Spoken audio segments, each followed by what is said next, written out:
Ladies and gentlemen, welcome to another episode of the American Nightmare Podcast. This is episode 77, recorded on Thursday, August 29th, 2024.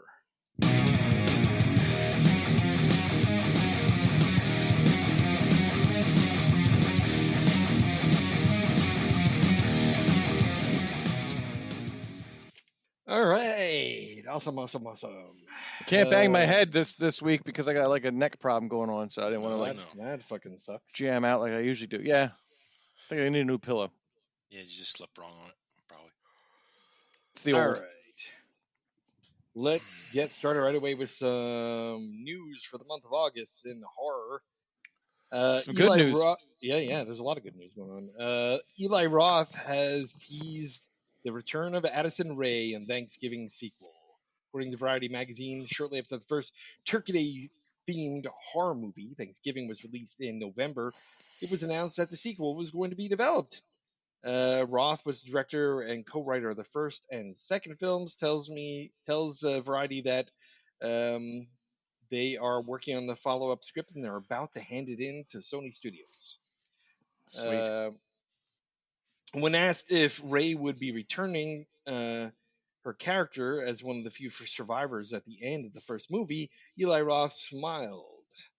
And he says, I love Addison Rae. He said at the premiere of his new video game movie, which, by the way, Borderlands was fucking horrible. Oh, dear That's God. what I've heard. 200 and some odd $1 million. They made $3 million back. Yep. It's already been released for streaming, right? Yeah, dude, that was so bad. That's so bad. We kept her alive for a reason. Doesn't feel like Thanksgiving without Addison Rae. So I'm excited for that. They just announced and released the dates for Thanksgiving on 4K Blu-ray now. So I have the Blu-ray already. Now I got to buy the 4K when it comes out. Bastards. Rosemary's Baby Prequel Apartment 7A has a trailer out. Yeah, I saw it. That looks freaky. Posters. Yeah. Holy shit, dude. Hollywood Reporter says that the film explores what happens in the infamous Bradford building before Rosemary, a.k.a. Mia Farrow, moves in to the horror classic. Great horror classic. I love that film. I had my kids watch it even because I'm like, this is such a great horror film. And now that watching this trailer, I'm like, oh shit, dude, that's pretty awesome. Yeah. Well, you got the old lady from Edward Scissorhands and the gal from Ozark. Yeah, Julia. Can't remember what her last name is. And Diane Wiest. Yeah, is the old lady from Edward Scissorhands, right? She's been in a ton of shit. Yeah. Yep. It says that the apartment 7A is a Julia platinum, Garner. Oh yeah, there you go. Platinum. Apartment 7A is a Platinum Dunes Sunday night production made in association with Paramount Pictures. The project is based on the film novel Rosemary's Baby by Ira Levin and directed by Relic's Natalie Erica James, who collaborated on a screenplay with Christian White and Skylar James. Vicky Ray Rock and Alex Ginsberg serve as executive producers alongside John Krasinski, Alan Seeger, PGA, and Michael Bay and Andrew Form, PGA, and Brad Fuller as producers. Apartment 7A hits Paramount Plus on September 27th. Don't have it. I do. Do you? No, I don't. I'm gonna steal it. I'm not paying for that. Fuck them. Yeah. There's something else on there I was watching, so I just still have it. I don't remember what it was. New trailer was released for A24's apocalyptic comedy Y2K. It reaches theaters in December. I didn't see it. You know, I don't think I saw that either. Watching the trailer of that kind of reminded me of Maximum Overdrive, but like for the modern age. Not all coked up. Yeah, not a coked up version of Maximum Overdrive. I'm talking about the same theme where the electronics and our machinery and stuff takes over the world. It looks pretty cool and looks like it's going to be gory with a bit of fun in it. So I'm excited to see that. I thought I posted the trailer up on Facebook. If I did not, I will post it. Yeah, I'll have to check that. I don't think I saw that. Finn Wolfhard horror comedy Hell of a Summer secures Neon distribution for 2025 release. Neon, nice. Yeah, another flick from Neon, man. They're buying up Yeah. all those flicks out there. According to Variety magazine, Hell of a Summer was released into the film festival streams back in 2023 and looking for a distributor. And it was officially noted now that Neon Distribution will pick it up, release it sometime in 2025. Hell of a Summer follows counselors who are getting Camp Pineaway ready for a night before campers arrive when a mass killer begins slaughtering the staff. Wolfhard and Burke have said they wrote the film with the goal of upending Gen Z stereotypes. So this was written by Finn Wolfhard and what the hell is that? He's a busy kid, the guy's Finn name. Wolfhard. Yeah. Yeah. So this is something that they wrote and produced themselves. Not a and- big fan. I mean, No? I've seen his stuff. Yeah, he's I liked him in it. Yeah, Yeah. hit or miss. Yeah, Yeah, no, he was pretty good in it. Yeah. He was all right in the first Ghostbusters, the new Ghostbusters. Yeah. That Frozen Kingdom wasn't that great, but the one before no. was pretty good. 28 Days Later is in the bag, ready for release June Sweet. 20th, 2025. Yeah, nice. Hollywood Reporter says 28 Days Later, director Danny Boyle, screenwriter Alex Garland, and finally reunited to make the sequel of their zombie or infected people movie classic. As the Hollywood Reporter reported earlier in the year, the sequel was set to be done with Sony and was going to be called 28 Years Later. Apparently, this is going to be a kickoff for a whole new trilogy. Okay, good. Nice. Well, let's see. I mean, listen, 28 Days Later, great film. 28 Pretty weeks intense, later, right? yeah, 28 weeks later, great film. Yeah. 28 years later, yet to see. Maybe. Yeah. It's got to be, right? Yeah. Killian, what's his name, is back. So Murphy. Killian Murphy's back. So, hey, there's one good thing. He's a fantastic actor. Faux show. Yeah, so let's see that. It's scheduled for theaters June 20th, 2025. That's right. I forgot so, he was in there. yeah. Dude, Young- he was a skinny young kid in the first one. Yeah. Oh, he still is skinny. He's skinny, Well, but he's not young Yeah, anymore. Yeah, exactly. I'm Uh, surprised he did something like that, though, right? Because Sometimes you gotta get back. He's got the Oppenheimer thing. You know what I mean? But well, no, that that's he went pretty that he went back to it. I gotta guess that they flashed a bunch of cash from him and said, "Please come Yeah. back so we can finish And up the sequel." Peaky Blinders. He was in Peaky Blinders. Dude, too, Peaky right? Blinders is great, and he's great in Yeah. that. Yeah. And there's a movie coming out with that too. Really, I didn't. Yeah, see there's that. definitely they definitely have a movie coming out. Cool. Jack Black and Paul Rudd are in talks to reimagine the horror movie Anaconda. That sounds awesome. Yeah.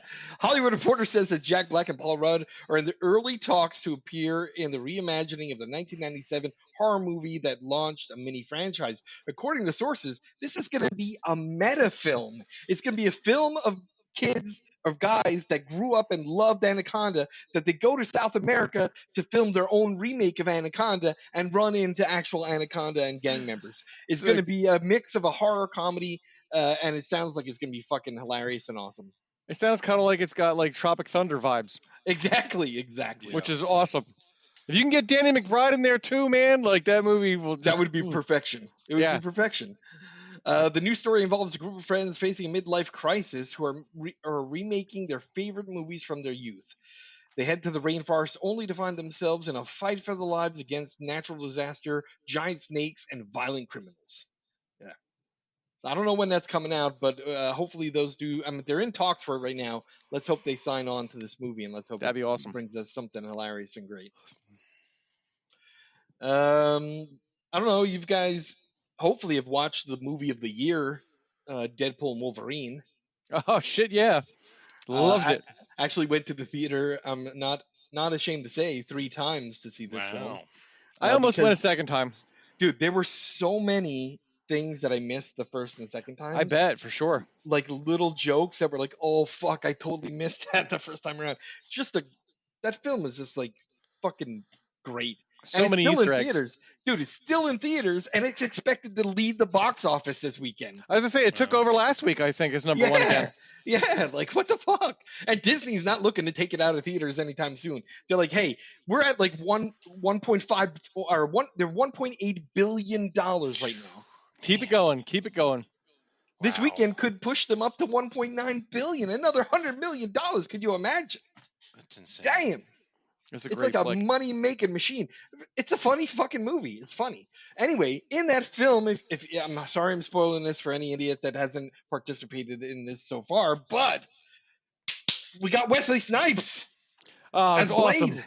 I was so jazzed when I was like, no Dude. way, man. Fucking Wesley Fucking Snipes. Wesley Snipes. And he- supposedly they're in talks now to bring up, like, to try to get like a retirement movie for him, like they did for well, Logan. that's my next news story. Ryan Reynolds Oh. is pushing as hard as he can to get Disney to allow Wesley Snipes a send-off film for his character, his version of Blade. I mean, Ryan Reynolds just made you $1.9 billion. You maybe you better listen to what take the his guy's got fucking to say, advice. Yeah. right? I mean, look, here's the lesson learned. When somebody is in, first of all, I saw years ago, there were always these interviews with him going, even before he played the Deadpool that was in the Wolverine origin story, he was like, I would love to play Deadpool in a movie. I want to play like an authentic, comic book accurate version of Deadpool. It would be awesome. And then they wanted him to be as Deadpool, as the character of Deadpool in that Wolverine origin story. Ugh. But when he read the script, he's like, I don't want to play this version of Deadpool. You're That was fucking trash. ruining the character. It's And like, trash. fine, we'll get someone else to play Deadpool. And he's like, no, fuck you, I'm playing Deadpool. So he played the character of Wade Wilson in the origin story Wolverine, even though he hated it. It's trash. And he kept trying to tell the studio, Fox, you've got to make a Deadpool comic book accurate character. This is a beloved character. It's one of the top selling comic books. This is something that you should be investing in. And Fox kept saying, no. And then he even put together that little mini, presentation. This is what we could do. And they're like, no. Then he leaked it. And the popularity was so high, they had no choice but to do it. So the lesson here is when Ryan Reynolds says, do something in film, do it in film. Mm-hmm. I mean, he's proven himself right twice now. So I'm looking forward to a Wesley Snipes final Blade send-off film.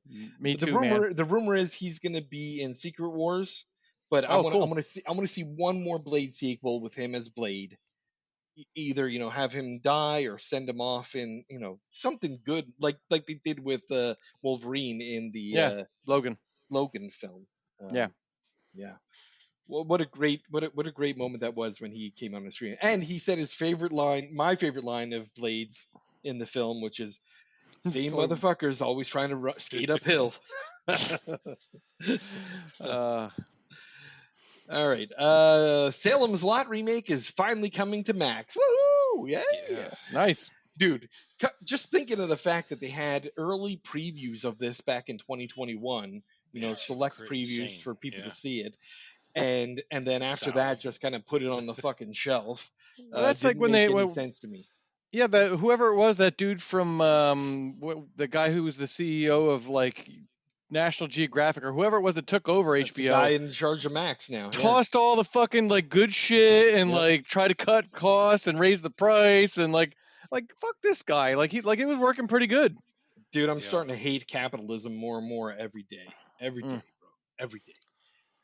But Stephen King back in 2021 or 2022 said, hey, I just watched an early screening of the adaptation and it's a faithful adaptation and it's a slow build with a big payoff. He said that back in 2023.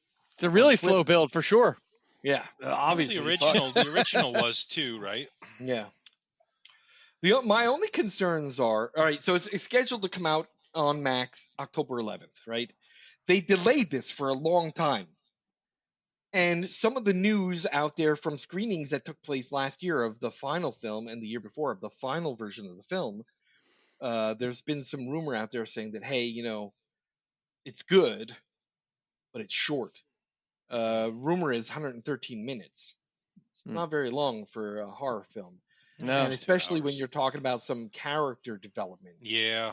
I'm a little concerned because the rumor is that character development is a bit light and they go for a lot of cheap wasn't jump it scares. wasn't it a two-parter originally too? On It was over a 4-hour length, 2-part miniseries on television back in the day.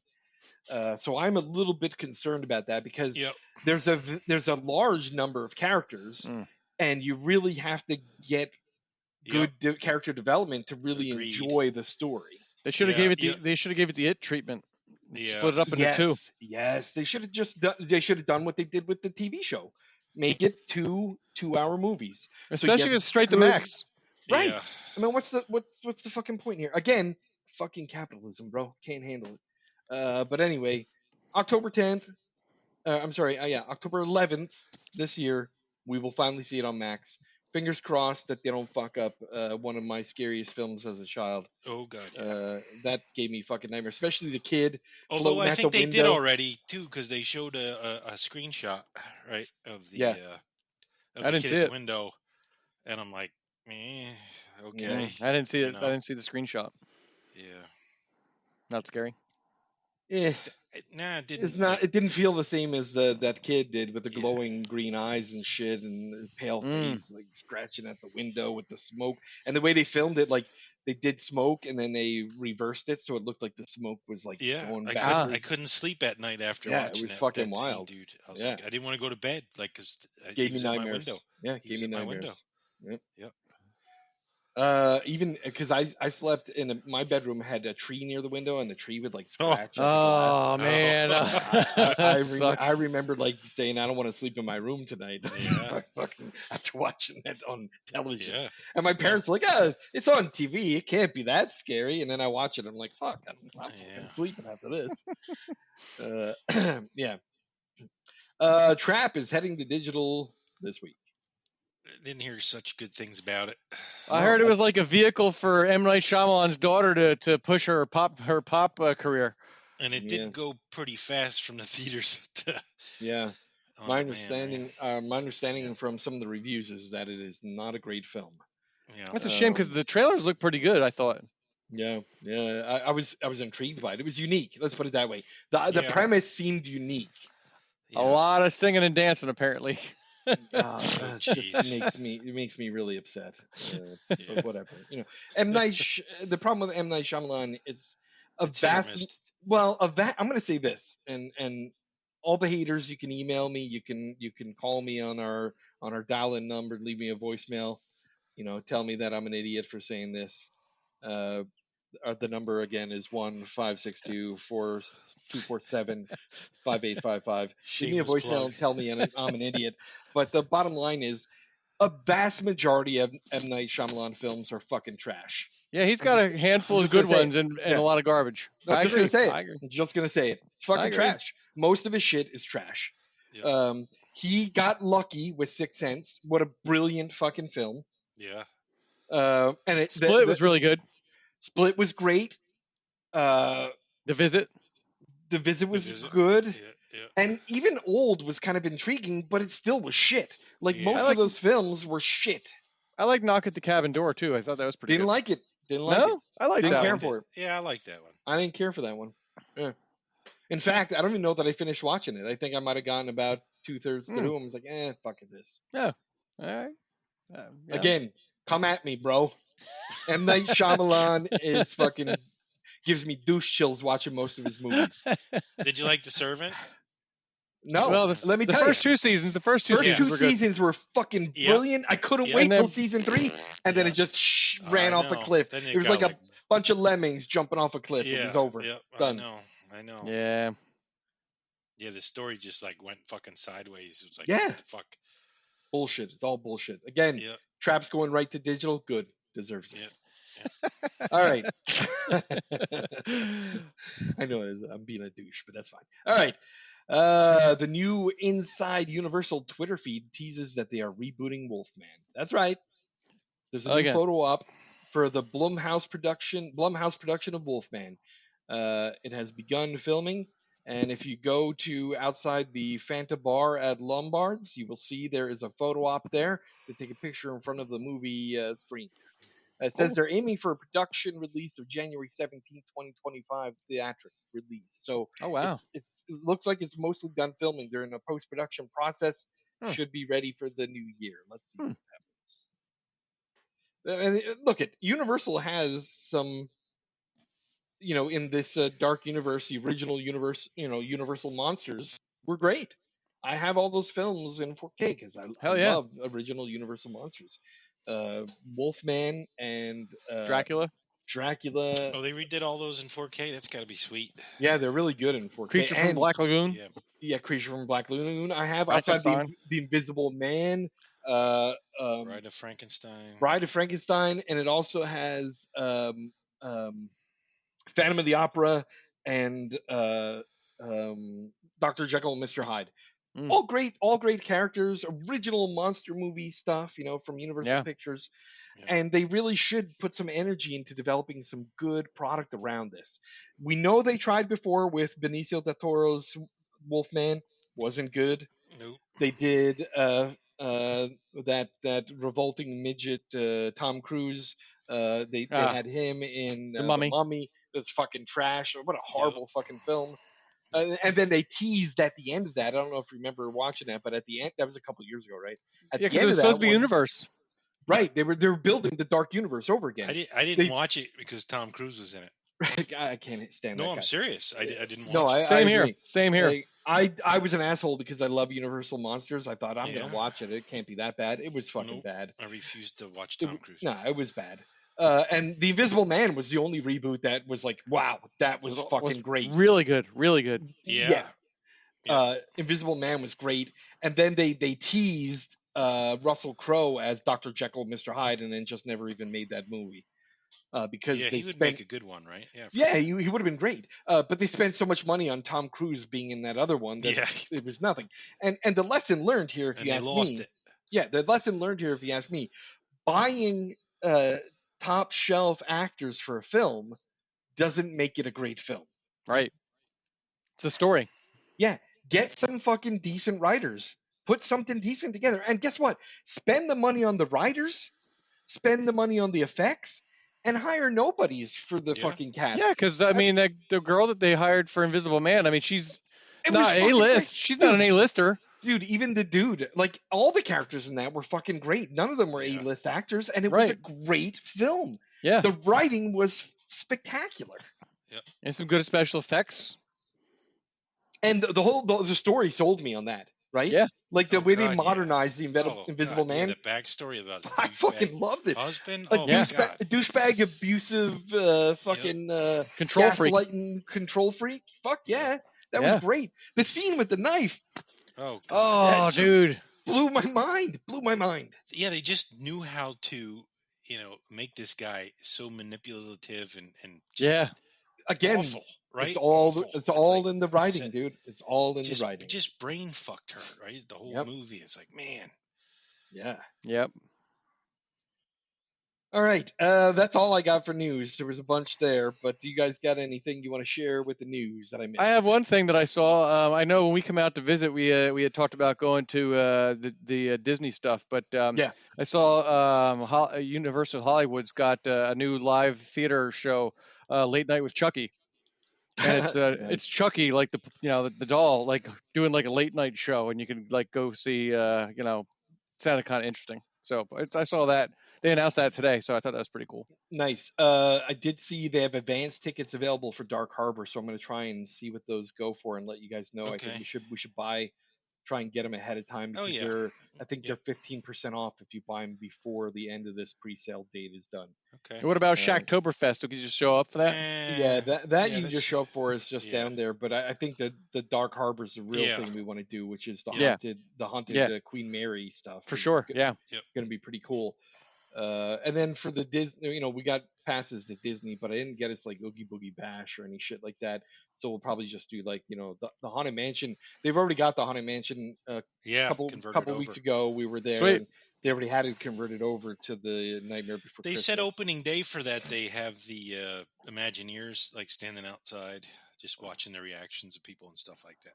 Yeah, they had some video I saw online that showed they had people there for that, and it's always cool. Like they even changed it around a bit. They redid a lot of the inside of that ride, and they changed even some of the setup for the Nightmare Before Christmas stuff, which is Sweet. Cool. So, and then we'll probably find some other shit to do because here in LA there's a bunch of. I have a Halloween list shit. of stuff too. Yeah. Awesome. It's called, was it called like Delusions or something like that? Yeah, there's all kinds of stuff. I don't know. Nice. Yeah, and then we'll probably also go down to the Fourth Horseman because they always have some, Oh yeah, Delusion horror shit going on. is one. The other one's called Alone. Then there's Zombie Joe. Nice. Yeah, I got some stuff written. Cool. Cool. I figure while we're here too, we should go. I was hoping that sometimes at the New Beverly Theater, which is Quentin Tarantino's theater, for Halloween they'll have like some awesome movies playing there. We were gonna do Terrifier 3 too, right? Yeah, that's coming out during that week too, so we'll definitely do that down at the Pike. Sweet. Cool. All right, so that is the news. Let's talk 5 flicks to watch on a streaming service. Craig.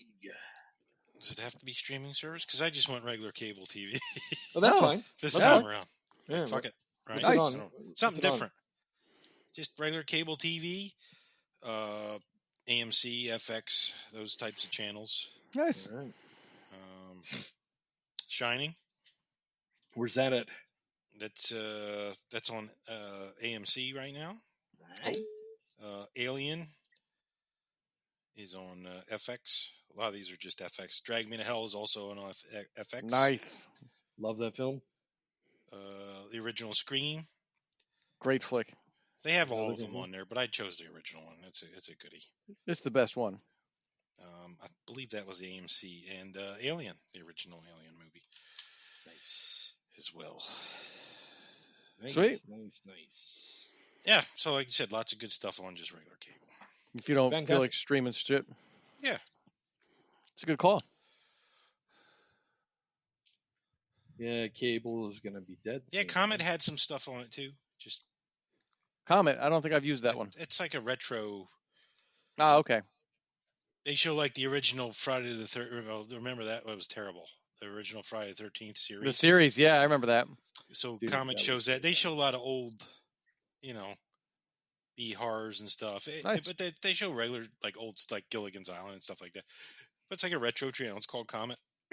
Last night I was down at the Fourth Horseman for their Freak Flicks, where they have freaky horror movies playing.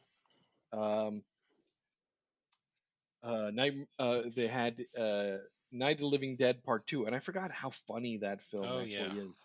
Yeah. It's been forever since I've seen that one. I remember liking it, but it's been forever since I've seen it. They went hard on the comedy with that one. The first one was kind of funny, but the second one was fucking way over the top funny. Especially when they're electrocuting all the zombies, and one comes out with the Michael Jackson fucking jacket on, doing fucking Thriller dancing. That was fucking funny. And then after that, they played Trick or Treat with Sam. Nice, that's a great one. Still my favorite of those 4 short stories. My favorite one is the one with what's her name in it? Anna Paquin. Anna Paquin, the Snooki. fucking the werewolf one. No, that's at the end. That's the last one, right? Yeah, the last one. Well, they sort of they start off with it. Yeah, she's like it's like throughout, and then she's the last story, kind of. Yeah. I just still my favorite one because she's so hot. Is it? Yeah, I like the school bus with the kids. That was pretty good too. Story. That was pretty good too. They're actually all very good. They are. If you think about, usually there's like 1 or 2 good stories. And then like in those movies, but every story in that was really good. Up at the guy, the guy carving the pumpkins and stuff. Hey, come on in, like they were all good stories. Nice. Agreed. And that was another movie. Trick or Treat was on regular cable television as well. That one's coming out pretty soon on 4K. Trick or Treat is coming out on 4K. I got that pre-ordered already. I got Long Legs pre-ordered. I got nice. I got I just ordered like a bunch today. Drag Me to Hell, that comes out October 29th. Shocker on 4K comes from Shout Factory on 10/29. It includes all the other documentaries like the Music of Shocker that I have on Blu-ray, but all now rescanned in 4K scans. Oh, sweet. Maxine comes out in 4K on October 8th. I have that pre-ordered. Long Legs. What a good film, but not. Let me tell you, definitely not horror. Not as good as the other 2. Of the 3, it's probably my least favorite. I liked it, but of the 3, it's probably my least favorite. What? It didn't feel as complete as the other 2 did. Yeah. No. That left me a little wanting at the end. It had big shoes to fill. It did. Yeah. It did. It did. Yeah. It was a good film. Just wasn't what I was hoping for. Yep. Agreed. Trick or Treat that comes out. I already said I ordered that. That comes out on the 29th. And Death Becomes Her 4K Oh wow, haven't seen that in forever. comes Yeah. out October 22nd, and I pre-ordered that one too. Wow. Others that were announced but I didn't order yet is Thanksgiving 4K and The First Omen is coming out in 4K. Nice. Yeah. All right, let's move on to our top 5. The top 5 this month is top 5 80s comedy horrors. And I believe the order this month is Sal, Chris, Craig. So I guess I'm first. All right. Is that right? Am I first? Wait a second. It can't be. Sure. Who cares? Whatever. First. Yeah. We'll fine. change it next time if we have. All right. Sounds good. Okay. Top 5 1980s comedy horrors, horror comedies, horrors that you thought were funny, whatever. My number. Yeah, go for it. My number 5. An American Werewolf in London. Interesting. Nice. I guess the humor there was his buddy just rotting the whole time and Well, chit-chatting with that him and stuff. Right? even when like the werewolf bites somebody's head off and it rolls through the center of Yeah. town, they were intended to be a little bit slapsticky, a little Yeah. bit tongue-in-cheek comedy there. One of my Right. favorite all times, by the way. Fantastic film. Have it in Yeah, 4K, there's like subtle humor, there's slapstick humor, there's dark humor. You know, like yeah. And I believe that was if you look it up, it's classified as a comedy horror. Yep. My number 4, Return of the Living Dead. nice. That's a good one. Also have that one in 4K. Yep. My number 3, Monster Squad. Good one. Also, Good one. also have that one in 4K because that's like a classic. I love that one. My number 2, Fright Night. Okay. Good one. Fantastic film. Again, have that one on 4K. Was that the one-liners from Evil Ed or? Yeah, all of that shit was funny. Yeah. The dude from who's the Roddy McDowell. Roddy McDowell. Like he Yeah. said a bunch of funny shit there too. Yeah. Planet of the Apes, Roddy McDowell. Yeah. Cornelius. Or was he? Yeah, he was Cornelius, right? Yeah. That's right. Yep. And my number 1, Killer Clowns from Outer Space. Okay. Nice one. Fantastic comedy horror. Have that one in 4K too. Love that film. Love that film so much. And I have 2 honorable mentions. 1980s, comedy horrors. House. Ah, yeah, House is a good one. I just recently got that one on 4K, and it came with a really nice documentary Greatest about American hero. behind the scenes. Yeah, George Wendt, Yep. Yeah. Richard Mole. Yeah. My favorite thing is like, I have one of your books. It's one of my favorites. I love your books, and he gives it to him. Can you sign it? And it's like ripped apart and fucking pieces falling out of it.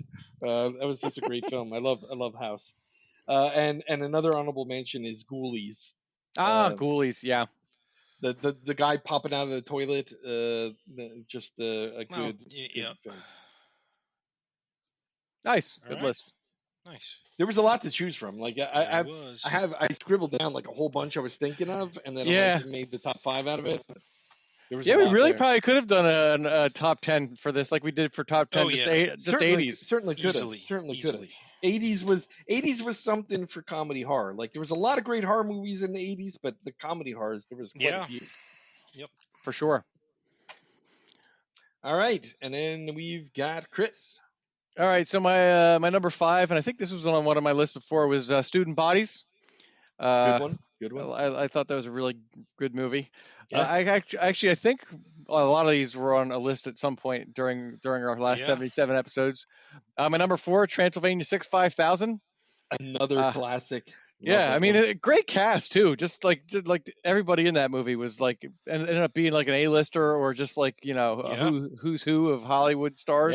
yeah. Kramer was in that too, wasn't he? I think. Yes, he was. Yeah, he was like the butler. He was hilarious. and he did all the jokes with like the leg getting caught in the door. Or with the pepper. Here, taste this. It's good. Yes, it's good. Taste this. All right, my number 3 is American Werewolf in London. It's a good one. Number 2 is Gremlins. That was out in 1984. 1984 actually had quite a few like great It did. like studio like horror comedies. That and Ghost. Yeah, how about Ghost. Christmas 80s Christmas horror comedy? Oh damn, yeah, yeah, because it is a Christmas movie too, for sure. Yeah. And my number one is Evil Dead 2. Yeah. Nice. I don't know. It was more slapsticky than the original. I don't know if it was intended to be a comedy, but I think it probably was because, like, just Bruce Campbell, God, like yeah. Oh yeah. Bruce. Oh yeah, the plates. What? I mean, think about it. The whole scene with all the animals laughing on the walls yeah. and the shades and the lights laughing. Yeah, it was. Yeah, and then I I mean, have it was creepy at the same time. Though, right? Exactly. Oh, yeah. Yeah. Oh, yeah. Like Yeah. they were going, Like, you know, it was like my favorite is like horror comedies that can balance the creepy and the funny, like, And just be a perfect blend of the two. Yes. Yeah, a lot of them are either one or the other. It's definitely horror with a little comedy, or it's definitely comedy with a little bit of horror. The ones that can blend them nicely, good stuff. Kind of like Saturday 14th, straight up comedy with a little bit of horror. Yeah. All right, so I got 2 honorable mentions. I got Killer Clowns from Outer Space, and I also got House, which I thought was Nice. I remember watching that a lot on HBO as a kid. I think House 2 hits a little harder as a comedy. Yeah. House 2, the second story, but I think I only the ever first watched one. that once. I think I don't recall that one all that much. Yeah. Listen, it wasn't fantastic. The only reason why I remember it so clearly is because when I bought it on video cassette, it came with a Marvel Comics version of House 2, the second story. Really? Which I still have. Yeah. Nice. All right, that's my list. Sweet. Nice. Okay, number 5, American Werewolf in London. Woohoo! Ah, look at that. Made all the lists. Yep. Ding, ding, ding. Number 4, Return of the Living Dead. Yeah. Nice one. Yep. Number 3, Evil Dead 2. Nice one. Number 2, I went with Student Bodies as well. Nice. I don't know why I didn't put that on my list. It was one. It's one that I jotted down, but I kind of felt like the other ones were better. That had some really good humor in it. It did. It really did. Plastic, the paper bag with the lipstick, and I mean, it was good. It was good. Yeah. Just a breathing heavy. Like, yeah. Oh yeah. Oh man. Yeah. Number 1, I went with Creepshow. Nice. Oh, nice. Yeah, I guess that's kind of both, right? Yeah. I didn't even think about that. Jordy, damn it, meteor shit. Meteor shit. Yeah. And honorable mentions: National Lampoon's Class Reunion. That is a good one. That is another fucking great one too. Yeah. Yeah. Yep. And Ghoulies was my other honorable. Ghoulies. Ghoulies is good. Yep. I think I forgot. I didn't mention this during the other news, but talking about Bruce Campbell reminded me they got a series coming out on Peacock next month. It's like a horror series with Bruce Campbell in it. Another one I don't have. I can't remember what the name of it is. I think it's like called Havoc or something like that. But it releases next month on Peacock. It looks pretty good. There's a trailer available online. I think it's Havoc, but I can't. That's not 100%. Yeah. But anytime Bruce Campbell's in something, I'll check it out. Sure. A movie that we probably should have added, which for some reason it just popped into my head now, but I didn't even have it on my list. Do you guys remember Society from 1989? Oh, jeez, that was another I do. fucking great comedy horror. Yeah. The giant asshole with the guy's face. Oh yeah. I had forgotten about that until I watched that documentary, the Into the Darkness one, where they went through all of the. They brought that one up. I was like, oh shit, I do remember watching that. Yeah. That was a fucked up movie. It was very fucked up, but it was funny as fuck. No, you're right. That should have been on the list. Damn. For sure. Damn it, didn't think of it. But now you did. Yeah, I did late. Yeah.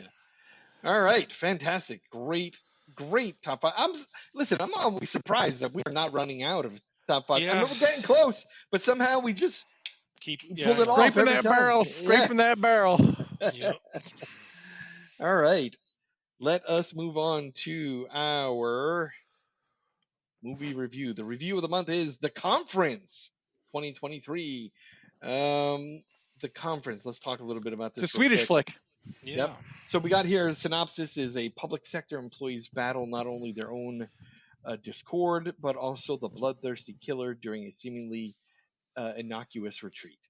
Directed by Patrick Elkund, producer by Ina Slodberg, Thomas Mulder, screenwriters Thomas Molstad, Matt Stonberg and Patrick Eklund.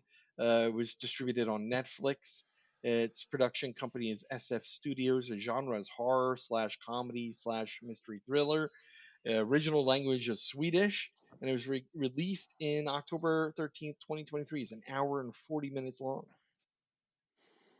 I watched it dubbed in English. I don't know if you guys watch subtitles or dubbed in English. I watched. There's certain movies because I'll start watching. I did start watching it in. Same here. But when you're watching certain movies like that, you got to keep your eyes on the screen. Uh-huh. So I switched it over. Some movies you can get away with it, some you can't. This I one think I felt. Go ahead. The dub was very close. I thought it matched up very well. Yeah. So what I did is I did subtitles and the dubbed English. Oh, okay. Which was kind of funny because sometimes the subtitles would have different words than what they were actually saying in the dubbed English. Yeah. Which is kind of weird. Yeah. And I'll tell you the reason why, and I'm going to be straight up and honest about this. I started watching it in its native language, reading subtitles, and it felt like it was moving too slow. Yeah. And I was like, maybe I'm missing something on the screen by wasting all this time reading the dialogue. And there was a lot of dialogue. Yep. Yeah, there was. So I was like, you know what? Fuck it. I'm going to leave the subtext on there, the subtitles, but I'm also going to turn on English audio because I can't. That's what I can't spend so much time reading this and missing what the hell's happening on the screen. Yep. But yeah, it did. It had a really slow start, and to be honest, like 30 minutes in, I was like, ugh. That's when the first kill was, I think. This movie's dragging. Well, and even the first kill wasn't like it was like it was a weak kill. I'm like, is this how this movie is going to be? Like I thought it was a slasher flick. Like it was I was like, oh man, this is seems like made for TV almost. Here's the notes that I took because I was irritated by part of this movie. The beginning, I was really close to turning it off half an hour in. It was really fucking hard to keep watching. But here's the reason why. Number one, it was a very slow burn. Number two, the first 3 kills, nobody noticed anyone was fucking dying. Right. And they weren't good kills either. No, and they were fucking lame-ass kills. But the thing that got me was like, come on, they're on a fucking team retreat, and you don't recognize people are starting to be missing? Yeah, but all 3 people that were killed first were employees of the establishment they were at. There were people that they were interacting with at the establishment. I'm like, yeah. So I was like, what the fuck is happening? And I started to get really annoyed we didn't by have lunch today, and they just they moved on to the another part of the story, and then it's like, hey, where's our dinner? Well, didn't you say they didn't give you lunch? Like, I'm like, well, what the fuck, dude? Like, you wouldn't look for the fucking staff to be like, hey, where's my fucking lunch? Listen, I personally wouldn't make it from lunch to dinner without fucking eating. Yeah. I was a little annoyed by it. I was like, this is not a great film. At least it's not starting off in a way that I like. No, it did not start off good. But let's pause right here for a minute because we're going to start talking some details. If you haven't watched it and you're thinking about watching it, pause here. We're going to talk spoilery. We need to with this film. Yeah. So pause, watch it, come back. Or if you don't even know that you're going to watch it, you can listen to us blabber about it and then come back and watch it anyway. Yeah. So I was close to turning it off. Yeah. But then it picked up. It did. And some of the kills were fucking pretty damn good, actually. And I thought there was some, at first I was like, this isn't even like a funny movie, but there was some good, subtle humor in there. And then they built on that. And then there was some, dark humor and, the naked manager when he puts his leg up on the fucking couch, and you just get a shot of his ass the whole time. I'm like, that guy was great. I hated that guy, but he played a great douchebag. He played a fantastic douchebag. His sidekick douchebag was just as good. Oh, dude, his kill scene was awesome in the hot tub. I loved that. Because he gets up and he's like, bah, bah, bah, bah, bah, bah, bah, and they just take the fucking tail, the boat motor. And then he runs it in the pool for a while, so I figure he's mincing the dude in there. They show him later on, and it's just like an arm floating and a leg floating, and that was pretty wild. I did figure out who it was. That's another downfall. Oh, did you? Yeah. Oh, really? I knew right away. Yeah, I knew right away. I was like, For some reason, I did not until Yeah, me neither. When they figured it out, I was like, oh shit, it was the fucking. But as soon as also they said the farmer hung himself, I'm like, it's his kid or something. I also liked the mask that they used for the killer. It reminded me of like Happy Death Day or what was the other one where like a goofy like Thanksgiving. Yeah, you know, it was just a big stupid goofy mask, and I was like, it kind of added something to it for me. Plus, it made a nice like protective layer for when he got hit in the head or stabbed in the eye of the mask. Yeah. It was nice. Yeah, they did write that in there pretty good too, right? Because they were trying to, they even started it on fire at one point. Yep. The one scene that I almost jumped off my couch and cheered is when that asshole ran into that wire and it fucking sliced his head. But that was great then, though, when he was riding down the thing on the bike, and the skin is like flapping around. But that was cool too when she's sewing it back together for him, and then the sound effects you'd hear going. And he's like, I gotta get the fuck out of here. Everybody here's an asshole. No, everyone here's an idiot. Yeah, everyone here's an idiot. Everyone here's stupid. I gotta get out of here. And then I hated him even more because when he pushed that chick off the fucking raft. Oh, that asshole, dumb bitch! But he got what he deserved in the end. She peeled that fucking scalp right off. That was a cool scene. That was a cool scene. I think I loved when he was riding on that little the bike, and that old lady was hanging from the back, and she's like, Jonas, wait for me, wait for me. and then she gets up and she thinks she knows who the murderer is, and she takes the mask off and goes, "Wait a minute, you're not what was the guy's name? Javier or something like that." Yeah, it was like Javier. And then he takes the sickle right in the fucking head. And then she just starts wandering off, and then the best was he obviously hit some kind of part of the brain, or The best was at the end when they're showing all the dead bodies scattered all over the place, and that like soft music is playing, and they just show her still wandering, and then she just wanders into the lake and falls over. Yeah. And I like when the cops show up and the guy goes, "What the fuck happened here?" And the guy team building exercise. Goes, "We have a team building exercise." No, the fireworks and the flagpole scene was kind of fun. That was good too. The flagpole murder was pretty good. Yep. The other one I liked was when he beat the piss out of that old man. He just was jacking his shit up. Oh man, and knocked his fucking teeth out. His bottom teeth are all busted. He's missing his top teeth. And his ears flapping off because he got hit in the head with the chainsaw. And she goes up, she's like, "How's your ear?" He's like, "What? How's your ear? Speak up, I can't hear you. How's your ear?" He's like, "Oh, I put a Band-Aid on it." Dude, your ear is just flapping, and you put a Band-Aid. There was just stupid little humor, stuff like that I enjoyed. It wasn't over the top funny, but there was small stuff here or there that I enjoyed. The thing that got to me was I was so frustrated by and seriously, it was almost 55 minutes in before shit really started happening. Yeah, that's why I got close to turning it off. I was like, "Ugh, dude, this is not good. Not good at all." But the second half, the third act, I guess I'd say got the third act, redeemed it for me. It didn't fully redeem it, but it got better. Let's put it that way. Yeah. For me, it got better. Didn't redeem it because I'm still annoyed by it. Yeah, I still got impatient. It's just some of the stuff. It was like, and I don't know if it's because of the fucking swipe culture that made me impatient with this type of shit. It seemed like he was moving. He was with that one girl, all by herself. It seemed like deep into the woods. Then all of a sudden, he's at the cabin with the old people. I'm like, you know what I mean? It's like, how did he? You know what? We need to see the inviolent nature version of this. Yeah, yeah, exactly. I want to see the killer move from scene to scene because some of it seemed a little unreal. Well, that movie jaded me, right? That one part he sat down on the logs and took his head off and took a candy bar out, took a bite of the candy bar and then put his helmet. Yeah. One of my favorite scenes too, and the other thing was when she decapitated him with the gold shovel. I thought that when they just showed the blood dripping real slow and you got real close ups of the blood drops. I really enjoyed that. But I was like, how don't you take his head clean off with that freaking novelty shovel? I was like, I don't know.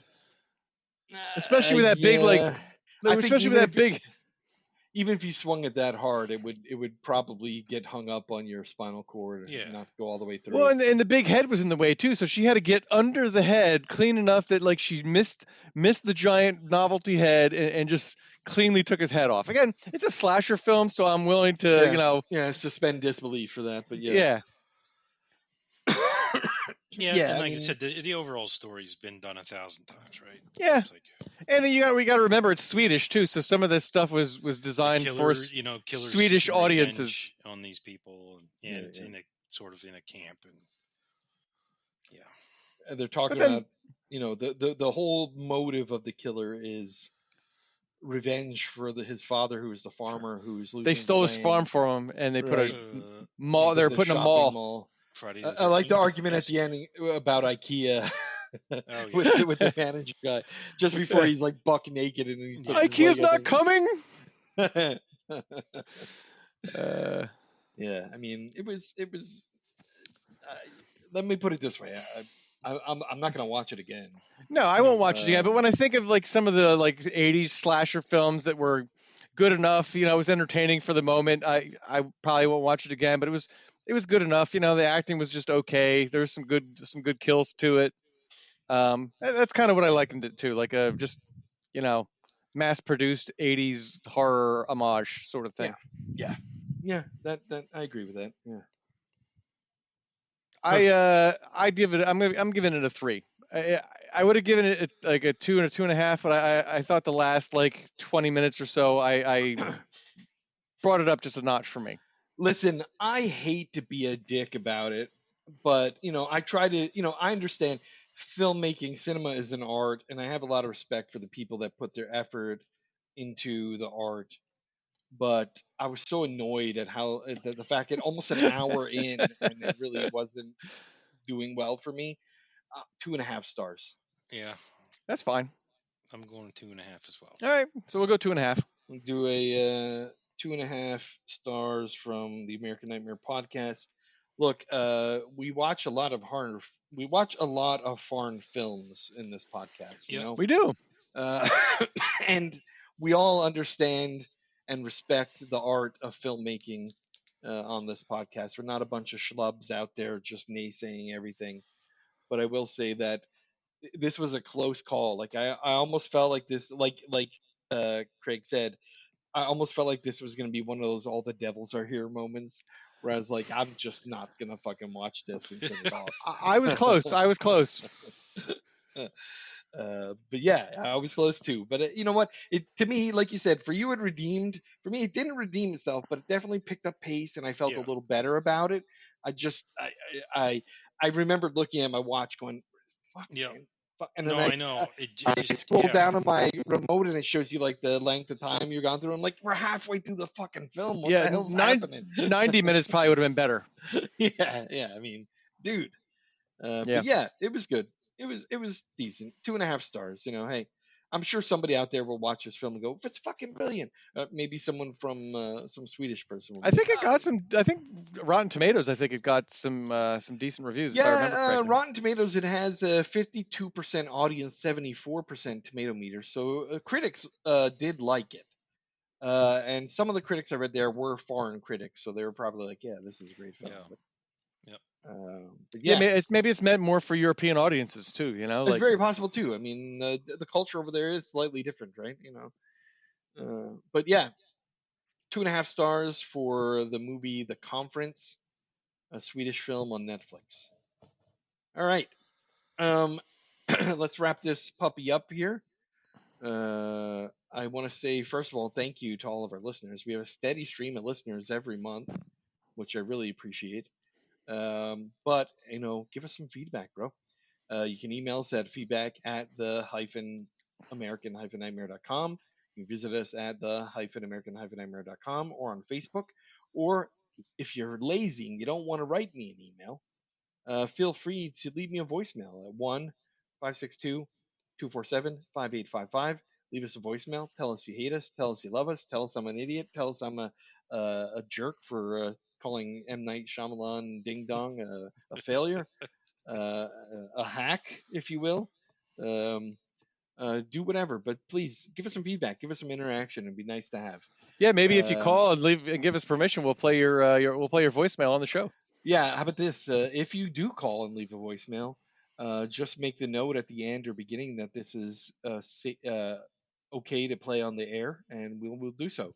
If not, we'll just take your information and use it. So recommend a movie, recommend a top 5 list, whatever. We could always use a little help because we are eventually going to run out of. I don't know when, because here we are at episode 77. Yeah. We keep thinking of stuff. Yeah, and we started this podcast at the end of 2017, beginning of 2018. So, fucking help us out here. All right. Thanks, everybody, and we'll talk to you next month. All right. Peace. Thanks, guys.